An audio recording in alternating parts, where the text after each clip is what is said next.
ಸ್ನೇಹಿತರೆ ನಮಸ್ಕಾರ. ಒಂದು ಇಂಪಾರ್ಟೆಂಟ್ ಮಾಹಿತಿಯನ್ನು ಹಂಚ್ಕೋಬೇಕಾಗಿತ್ತು. ಅದೇನಂತಂದರೆ, ಇತ್ತೀಚಿನ 2-3 ದಿನಗಳಲ್ಲಿ ಎಗ್ ತಿಂದರೆ ಕ್ಯಾನ್ಸರ್ ಬರುತ್ತೆ ಅನ್ನುವಂತಹ ವಿಚಾರ ಅನೇಕ ಸೋಷಿಯಲ್ ಮೀಡಿಯಾದಲ್ಲಾಗಬಹುದು, ನ್ಯೂಸ್ ಚಾನಲ್ಗಳಲ್ಲಾಗಬಹುದು ಹರಿದಾಡ್ತಾ ಇದೆ. ಹಾಗಾಗಿ ಇದ್ರ ಬಗ್ಗೆ ಒಂದು ಅಷ್ಟು ಮಾಹಿತಿಯನ್ನು ಕೊಡೋಣ ಅಂತ ಈ ವಿಡಿಯೋವನ್ನು ಮಾಡ್ತಿದ್ದೇನೆ. ಸ್ನೇಹಿತರೆ, ಇದೇನು ವಿಷಯ ಅನ್ನೋದನ್ನು ಫಸ್ಟ್ ಹೇಳ್ತೇನೆ. ಎಗ್ಗೋಸ್ ಅನ್ನುವಂತಹ ಒಂದು ಬ್ರ್ಯಾಂಡೆಡ್ ಎಗ್ ಸೆಲ್ಲರ್ ಕಂಪನಿಯ ಎಗ್ಗಲ್ಲಿ AOZ ಅನ್ನುವಂತಹ ಮೆಟಬಲೈಟ್, ಇದು ನ್ಯೂಟ್ರೋಫಿರಾನ್ ಅನ್ನುವಂತಹ ಸಿಂಥೆಟಿಕ್ ಆಂಟಿಬಯೋಟಿಕ್ಕಿಂದ ಕ್ರಿಯೇಟ್ ಆಗುವಂತಹ ಮೆಟಬಲೈಟ್ ಎಗ್ಗಲ್ಲಿ ಡಿಟೆಕ್ಟ್ ಆಗುತ್ತೆ. ಸೊ ನ್ಯೂಟ್ರೋಫಿರಾನ್ನ ಪೋಲ್ಟ್ರಿ ಆಗಬಹುದು ಅಥವಾ ಅನಿಮಲ್ಸ್ಗಾಗಬಹುದು, ಇವುಗಳಿಗೆಲ್ಲ ಬ್ಯಾನ್ ಮಾಡಿದ್ದಾರೆ. ಯಾಕಂದರೆ ಫುಡ್ ಕೊಡುವಂತಹ ಈ ರೀತಿಯ ಅನಿಮಲ್ಗಳಿಗೆ ಬ್ಯಾನ್ ಮಾಡಿದ್ದಾರೆ. ಯಾಕಂತಂದರೆ ಇದರಿಂದ ಕ್ಯಾನ್ಸರ್ ಬರುತ್ತೆ ಅಂತ ಒಂದಷ್ಟು ಅನಿಮಲ್ಗಳಲ್ಲಿ, ರ್ಯಾಟ್ ಆಗಬಹುದು, ಇಂತಹ ಅನಿಮಲ್ಗಳ ಮೇಲೆ ಪ್ರಯೋಗನ ಮಾಡಿದಾಗ ಪ್ರೂವ್ ಆಗಿದೆ. ಹಾಗಾಗಿ ನ್ಯೂಟ್ರೋಫಿರಾರನ್ನು ಇಂಡಿಯಾ, ಯುರೋಪ್, ಅಮೇರಿಕಾ ಮತ್ತು ಇನ್ನಿತರ ದೇಶಗಳಲ್ಲಿ ಇದನ್ನು ಬ್ಯಾನ್ ಮಾಡಲಾಗಿದೆ. ಆದರೆ ಇದು ಅಷ್ಟೊಂದು ಹ್ಯೂಮನ್ ಮೇಲೆ ಇಂಪ್ಯಾಕ್ಟ್ ಆಗುತ್ತೆ ಅಂತ ಪ್ರೂವ್ ಆಗಿಲ್ಲ. It comes under grade 3, right. But ಏನಾಗಿದೆ, ಮೊನ್ನೆ ಎಗ್ಗಲ್ಲಿ ಈ ಅಂಶ ಕಂಡು ಬಂದ ತಕ್ಷಣ ಒಂದು ಯೂಟ್ಯೂಬ್ ಚಾನಲ್ ಇದನ್ನು ಬಿತ್ತರಿಸುತ್ತೆ.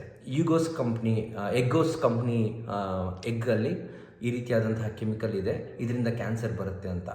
ಇದನ್ನು ಯೂಸ್ ಮಾಡಿಕೊಂಡಂತಹ ಅನೇಕ ಮಾಧ್ಯಮಗಳು ಏನು ಮಾಡ್ತವೆ, ಎಗ್ ತಿಂದರೆ ಕ್ಯಾನ್ಸರ್ ಬರುತ್ತೆ ಅಂತ ಹರಡಿಸ್ಬಿಡುತ್ತೆ. ಆದರೆ ಇವತ್ತು ಪೇಪರಲ್ಲಿ FSSAI ಕ್ಲಿಯರಾಗಿ ಹೇಳಿದೆ ಏನಂತಂದರೆ, ನಮ್ಮ ಭಾರತದಲ್ಲಿ ಸಿಗುವಂತಹ ಎಗ್ಗಲ್ಲಿ ಮೆಟಬಲೈಟ್ ಕಂಟೆಂಟ್ ಆಲ್ಮೋಸ್ಟ್ 1 mg/kg ಕಮ್ಮಿ ಇದೆ. ಆದ್ದರಿಂದ ಎಗ್ಗನ್ನು ಸೇವಿಸುವುದು safe and egg is very nutritious. ತುಂಬ ಪ್ರೋಟೀನ್ಸ್ ಆಗಬಹುದು, ವಿಟಮಿನ್ಸ್ ಆಗಬಹುದು, ವಿಟಮಿನ್ B12 ಆಗ್ಬೋದು, ಅನೇಕ ನ್ಯೂಟ್ರಿಷನ್ ಇರುವಂತಹ ಆಹಾರ ಎಗ್. ಹಾಗಾಗಿ ಎಗ್ಗನ್ನು ತಿನ್ನಬಹುದು ಅಂತ FSSAI ಅಂದರೆ food safety and standards authority of India ಹೇಳಿರ್ತದೆ. ಹಾಗಾಗಿ ದಯವಿಟ್ಟು ಯಾರು ಕೂಡ ಭಯಪಡುವಂತಹ ಅವಶ್ಯಕತೆ ಇಲ್ಲ. ಎಗ್ಗನ್ನು ತಿನ್ನಿ. ಸೊ ಅನೇಕ ವರ್ಷಗಳಿಂದ ಸರ್ಕಾರಗಳು ಈ ಅವೇರ್ನೆಸ್ಸನ್ನು ಮೂಡಿಸಿತ್ತು. ಎಗ್ ತಿನ್ನಬೇಕು, it should be part of our diet ಅಂತ ಹೇಳಿತ್ತು. ಆದರೆ ಈ ವಿಷಯವನ್ನು ನೋಡಿ ಅನೇಕರು ಎಗ್ ತಿನ್ನೋದನ್ನು ಬಿಡಬಹುದು. ದಯವಿಟ್ಟು ಈ ರೀತಿ ಮಾಡೋಕ್ಕೆ ಹೋಗಬೇಡಿ. ನನಗನ್ಸುತ್ತೆ ಇದೊಂದು ಬ್ರ್ಯಾಂಡೆಡ್ ಎಗ್ಗಳನ್ನು ಕನ್ಸ್ಯೂಮರ್ಸು ಪರ್ಚೇಸ್ ಮಾಡಲಿ ಅಂತ ಈ ದಂಧೆಯನ್ನು ಹುಟ್ಟಾಕಿದ್ದಾರೆ ಅಂತ ನನಗೆ ವೈಯಕ್ತಿಕವಾಗಿ ಅನಿಸುತ್ತೆ. ಯಾಕಂತಂದರೆ ನಮ್ಮಲ್ಲಿ ಆಲ್ಮೋಸ್ಟ್ 80% ಆಫ್ ಪೀಪಲ್ ಅನ್ಬ್ರ್ಯಾಂಡೆಡ್ ಎಗ್ಸನ್ನೇ ತಿಂತಾ ಇದ್ದಾರೆ. ಬಟ್ FSSAI ರಿಟೇಲಲ್ಲಿ ರ್ಯಾಂಡಮ್ ಆಗಿ ಎಗ್ಸನ್ನು ತೆಗೆದುಕೊಂಡು ಈ ರೀತಿಯ ಸ್ಯಾಂಪಲ್ಸನ್ನು ಕಲೆಕ್ಟ್ ಮಾಡಿ ಈ ರೀತಿಯಾದಂತಹ ಯಾವುದಾದ್ರೂ ಕೆಮಿಕಲ್ಸ್ ಇದೆಯಾ ಅಂತ ಸರ್ಟಿಫೈ ಮಾಡ್ತಾ ಇರುತ್ತೆ ಆಗಾಗ.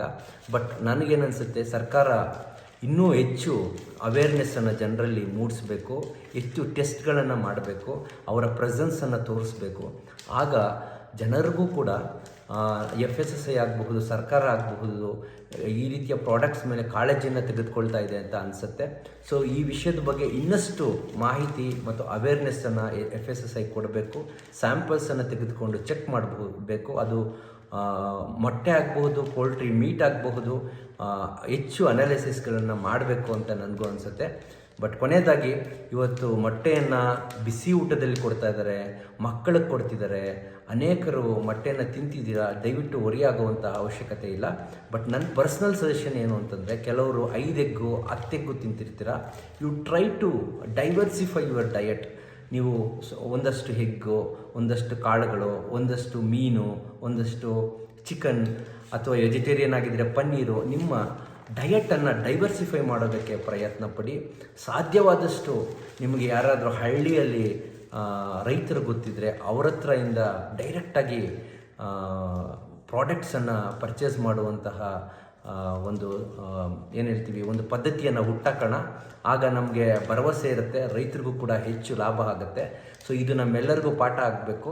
ನಾವು ರೈತರ ಜೊತೆ ಸಂಪರ್ಕವನ್ನು ಇಟ್ಟುಕೊಳ್ಳುವಂತಹ ಪದ್ಧತಿಯನ್ನು ಇಲ್ಲಿಂದ ಹುಟ್ಟಾಕೋಣ ಅಂತ ಹೇಳ್ತಾ ಮತ್ತೊಮ್ಮೆ, so FSSAI has declared there is no worries to have egg, so which is less than the benchmark that was decided internationally ಅಂತ ಹೇಳ್ತಾ ನೀವೆಲ್ಲರೂ ಕೂಡ ಮೊಟ್ಟೆಯನ್ನು ತಿನ್ನಿ ಅಂತ ನಾನು ಈ ಮುಖಾಂತರ FSSAIನ ಹೇಳಿರುವಂತಹ ವರದಿ ಇವತ್ತು ಪೇಪರ್ ಸ್ಟೇಟ್ಮೆಂಟನ್ನು ನಿಮಗೆ ತಿಳಿಸ್ಬೇಕು ಅಂತ ಅನಿಸ್ತು. ಹಾಗಾಗಿ ಈ ವಿಡಿಯೋನ ಮಾಡಿದೆ. Thank you. ನಮಸ್ಕಾರ.